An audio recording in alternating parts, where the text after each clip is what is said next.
मैंने बहुत सारे ऐसे लोग देखे हैं जिनके मन में बहुत सारे सवाल रहते हैं वेस्टेज से रिलेटेड कि वेस्टेज की पहली सैलरी कितनी आती है, वेस्टेज में काम कैसे करना है, वेस्टेज में पैसे मिलेंगे भी या फिर नहीं मिलेंगे। तो अगर आपको भी कोई वैसा बंदा मिलता है तो ये वाली वीडियो उसको शेयर जरूर कर देना। बहुत सारे लोग ऐसा भी करते हैं कि वो किसी भी MLM कंपनी में, वेस्टेज हो या फिर कोई भी और दूसरी MLM कंपनी हो, वो उसमें काम करते हुए फेल हो जाते हैं। तो उनके फेलियर का सबसे मेन रीजन क्या होता है वो भी आज की इस वीडियो में आप जानने वाले हो। ये वीडियो जो लोग MLM करना चाहते हैं, वेस्टेज हो या फिर कोई भी कंपनी हो उसमें वो करना चाहते हैं, तो ये वीडियो बहुत ही ज्यादा इंपॉर्टेंट होने वाली है कई मायनों में उन लोगों के लिए। तो अगर वैसा कोई व्यक्ति देख रहा है तो इस वीडियो को जरूर से आखिर तक देखना, क्योंकि आज के इस वीडियो में मैं जो आपको बताने वाला हूं वो शायद ही पूरे YouTube पर कोई बताए MLM के बारे में। तो अब अपने पास जो सबसे ज्यादा पूछे जाने वाला सवाल आता है वो ये आता है कि वेस्टेज की पहली इनकम कितनी आती है। सुनो, दो भाई हैं, बहुत गरीब हैं, बहुत मतलब बहुत ज़्यादा गरीब है। उनके पास सिर्फ एक छोटा सा खेत का टुकड़ा है, उसके अलावा कुछ नहीं। इतने ज़्यादा गरीब हैं कि 2 वक्त की रोटी तक नहीं खा पाते हैं।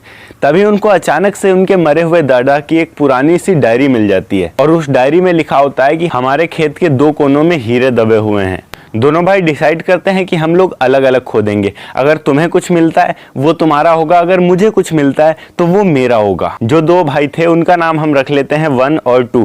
जो 1 खुदाई कर रहा था वहां पर उसके नीचे कई सारे हीरे दफन थे, पर वो बहुत ज्यादा गहराई में थे। और जो नंबर 2 में खुदाई कर रहा था उसके नीचे सिर्फ एक ही हीरा मौजूद था, पर वो उससे 1 फुट ऊपर ही था, मतलब सिर्फ 1 फीट का अंतर था। दोनों भाइयों ने एक साथ खोदना शुरू किया। धीरे धीरे खोदते खोदते शाम हो गई। जो दूसरा वाला भाई था उसको जो 1 हीरा मिलना था वो मिल गया, और नंबर 1 वाला सिर्फ 1 फीट और खुदाई करता तो उसको कई सारे हीरे मिल जाते, पर वो वहीं पर रुक गया। उसको लगा कि मेरे वाले में हीरा है ही नहीं, हीरा उसके वाले में है। इसीलिए वो वहां से छोड़ के दूसरे वाले के पास आ गया और बोला कि भाई अब मुझे यहाँ खोदना है, तो तुम्हें 1 हीरा मिल गया, अब यहाँ जो मिलेगा वो मेरा होगा। दूसरे वाले भाई ने बोला चलो भाई हो, खोद लो, कोई प्रॉब्लम नहीं है, तुम्हारे वाले में नहीं निकला, हो सकता है यहाँ पर निकले।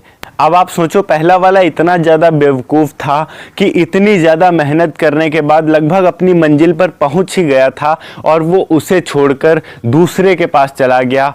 यही होता है हमारी लाइफ में। हम किसी MLM कंपनी में काम कर रहे हैं, हमारे साथ एक और बंदा लगा हुआ MLM कंपनी में काम कर रहा है। हमसे पहले अगर उसकी 1 भी रुपए की इनकम आ जाती है, हम देखते अरे मेरा कुछ नहीं आया, उसके आ गया इनकम, हम अपनी कंपनी को छोड़ के उसकी कंपनी में शिफ्ट हो जाते हैं और अपने बहुत दिन की मेहनत को बिल्कुल वैसे ही वेस्ट कर देते हैं। हम अपनी मंजिल पर पहुंचने वाले होते हैं पर नहीं पहुंच पाते हैं, सिर्फ इसी वजह से क्योंकि हमने दूसरे को देखकर लालच कर लिया। या फिर कई बार ऐसा होता है कि हमारी MLM कंपनी हमको कम पैसा दे रही होती है और दूसरे की MLM कंपनी में स्टार्टिंग से कुछ ज़्यादा पैसा मिलता है पर मेहनत भी बहुत ज़्यादा लगती है। हम उसको देखकर चले जाते हैं पर उसके जितनी मेहनत नहीं कर पाते हैं, हम फिर फेल हो जाते हैं। अगर मैं अपने भाई के टीम की बात करूं, बहुत सारे लोगों ने वेस्टेज को छोड़ दिया सिर्फ इसलिए क्योंकि उनकी स्टार्टिंग की इनकम बहुत कम थी, 25 रुपये।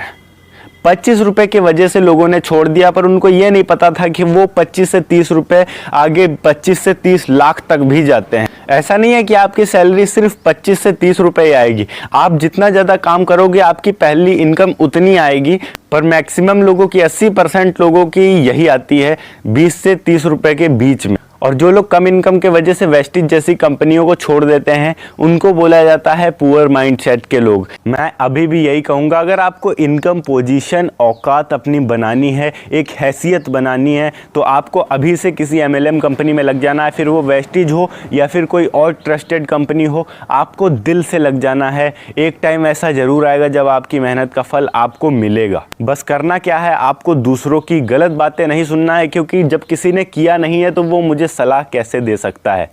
मैंने उस चीज़ को किया है, मैं जानता हूँ वो चीज़ क्या है, पर जब सामने वाले ने किया ही नहीं तो उसको कैसे पता चल गया कि वो चीज़ क्या है। आशा आपको वीडियो समझ में आई होगी, पसंद आई होगी। अगर वीडियो अच्छी लगी हो तो वीडियो को लाइक ज़रूर कर दीजिएगा और हाँ, चैनल को भी सब्सक्राइब ज़रूर कर दीजिएगा। जय हिंद, वंदे मातरम।